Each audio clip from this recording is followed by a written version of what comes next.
दोस्तों, 22 अप्रैल 2025 को जम्मू और कश्मीर के पहलगाम क्षेत्र में पर्यटकों पर हुए आतंकी हमलों के बाद भारत सरकार ने सिंधु जल समझौते को स्थगित कर दिया है। आखिरकार सिंधु जल समझौता क्या है, इसकी पृष्ठभूमि क्या है और दोनों देशों के बीच यह विवाद क्यों बना हुआ है, आइए इस वीडियो में जानने का प्रयास करते हैं।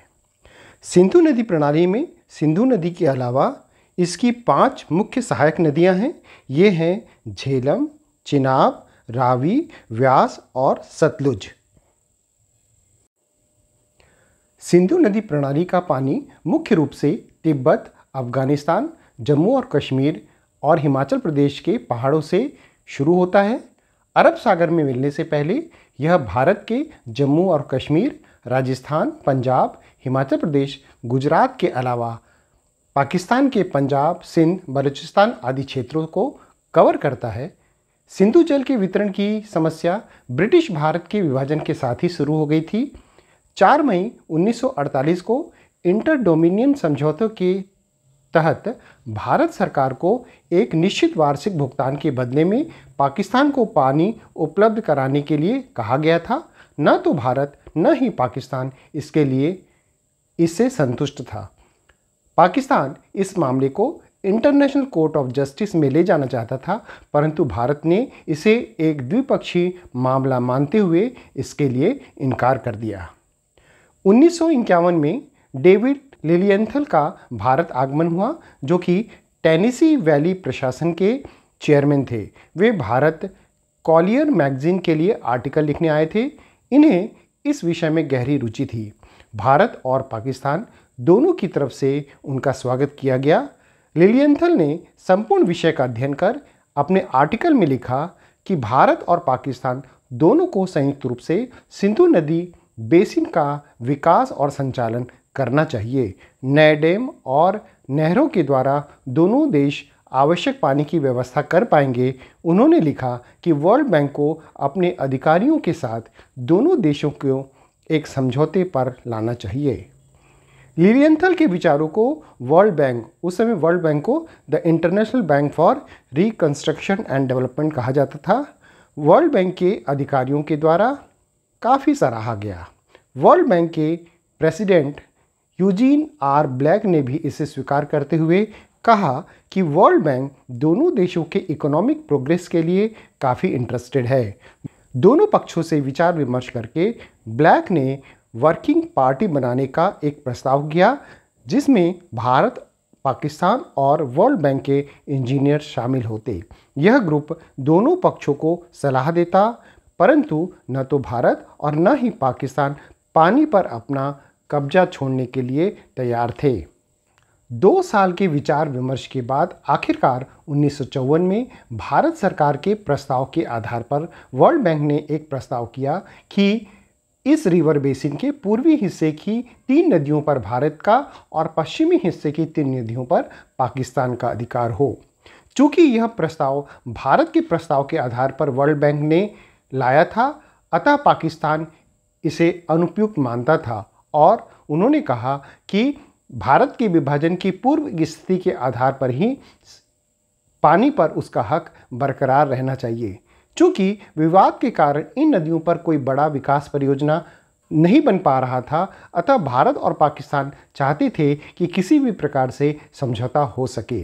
अंतिम बाधा यह भी थी कि पाकिस्तान में नहरों और बांधों के निर्माण के लिए काफ़ी बड़ी राशि की आवश्यकता पड़ती।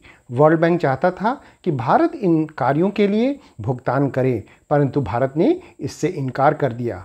आखिरकार वर्ल्ड बैंक के प्रयास से बाहरी वित्त पोषण अर्थात एक्सटर्नल फाइनेंसिंग की योजना बनी। योजना थी सिंधु बेसिन विकास समझौता, जिस पर 19 सितंबर 1960 को ऑस्ट्रेलिया, कनाडा, पश्चिम जर्मनी, न्यूजीलैंड, यूनाइटेड किंगडम, संयुक्त राज्य अमेरिका के साथ साथ international bank for reconstruction and development के द्वारा पाकिस्तान के साथ एक समझौता किया गया। फिर इसी दिन अर्थात 19 सितंबर 1960 को भारत और पाकिस्तान के बीच सिंधु नदी जल समझौते पर हस्ताक्षर किया गया। इस समझौते पर भारत की ओर से भारत के तत्कालीन प्रधानमंत्री पंडित जवाहरलाल नेहरू, एवं पाकिस्तान की ओर से उनके राष्ट्रपति अयूब खान ने हस्ताक्षर किए थे। सिंधु जल समझौते के अनुसार क्षेत्र की नदियों को कुल 2 हिस्सों में विभाजित किया गया। भारत को पूर्वी हिस्से की 3 नदियां अर्थात रावी, व्यास और सतलुज नदी पर संपूर्ण अधिकार दिया गया, जबकि पाकिस्तान को पश्चिमी हिस्से की 3 नदियों सिंधु नदी, झेलम और चिनाब पर अधिकार दिया गया। इस जल समझौते की व्यवस्था इस प्रकार की गई थी कि भारत को इस रिवर बेसिन का केवल 20% पानी पर ही अधिकार मिल रहा था, शेष 80% पानी पर पाकिस्तान का अधिकार हो रहा था। इसलिए इसमें यह भी कहा गया कि भारत पश्चिमी हिस्से की नदियों के रन ऑफ द रिवर अर्थात जो बहते हुए पानी है उसके जल पर सीमित उपयोग कर hydro electric power project, transport, fishing आदि का कार्य कर सकता है। सिंधु नदी समझौते में यह प्रावधान है कि भारत पश्चिमी नदियों के रन ऑफ रिवर का उपयोग पन विद्युत परियोजनाओं हेतु कर सकता है। तो आइए जानें ये रन ऑफ द रिवर है क्या।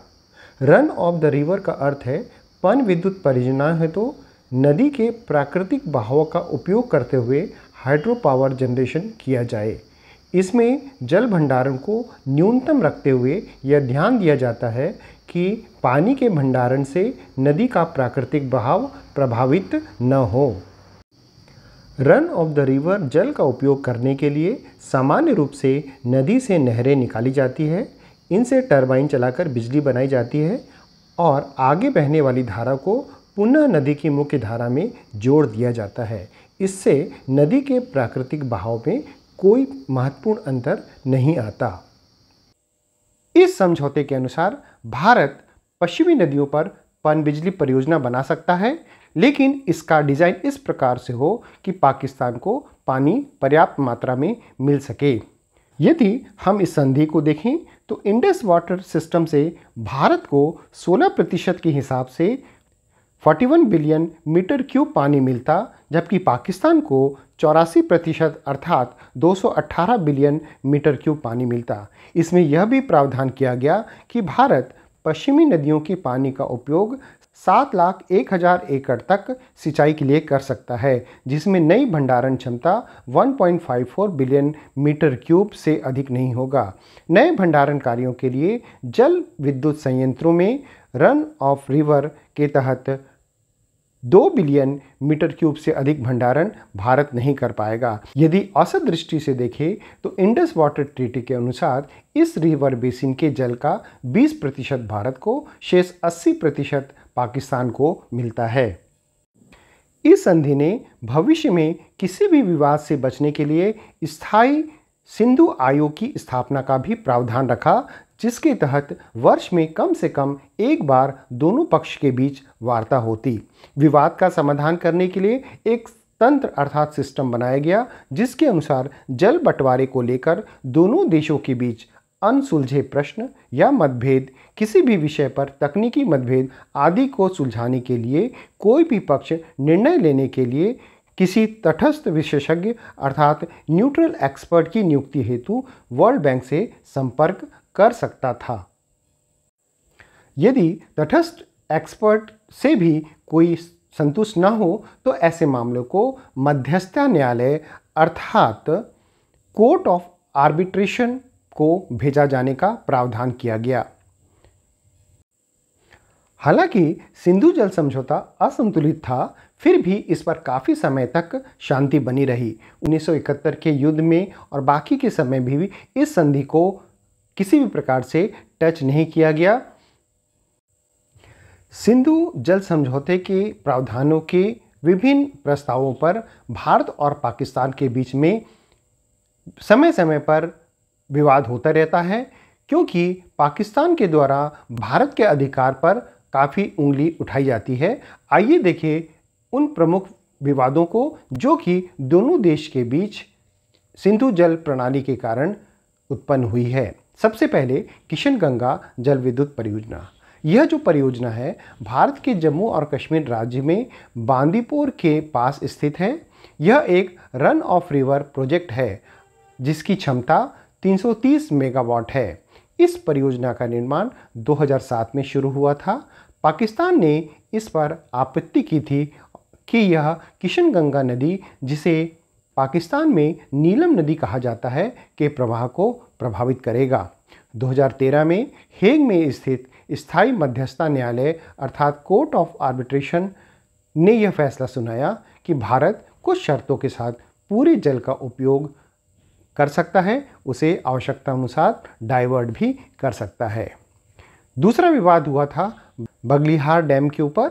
यह डैम चिनाब नदी पर बनाया गया रन ऑफ रिवर प्रोजेक्ट है, जो कि जम्मू और कश्मीर के रामबन डिस्ट्रिक्ट में स्थापित किया गया है। इस परियोजना पर 1999 में निर्माण शुरू हुआ। पाकिस्तान ने आपत्ति उठाई कि भारत ने सिंधु जल समझौते का उल्लंघन किया है, जबकि इंडस वाटर ट्रीटी ने वेस्टर्न रिवर अर्थात पश्चिमी रिवर्स के रन ऑफ रिवर जल का उपयोग हाइड्रो इलेक्ट्रिसिटी पर करने के लिए भारत को स्वतंत्रता दी थी। भारत के वेस्टर्न रिवर के सीमित अधिकार के बावजूद पाकिस्तान ने इस पर आपत्ति उठाई। अगला विवाद का विषय था रातले हाइड्रो इलेक्ट्रिक पावर प्रोजेक्ट। यह भी एक run of the river project है। यह चिनाब नदी पर बनाया गया है। जम्मू और कश्मीर के किश्तवाड़ जिले में द्राबशाला गांव के नीचे इस रातले प्रोजेक्ट को स्थापित किया गया। इसकी क्षमता 850 मेगावाट है, जिस पर 2022 में निर्माण शुरू हुआ। पाकिस्तान ने इस पर भी अपनी आपत्ति उठाई कि भारत चिनाब नदी के पानी को नियंत्रित कर उसे नुकसान पहुंचाना चाहता है।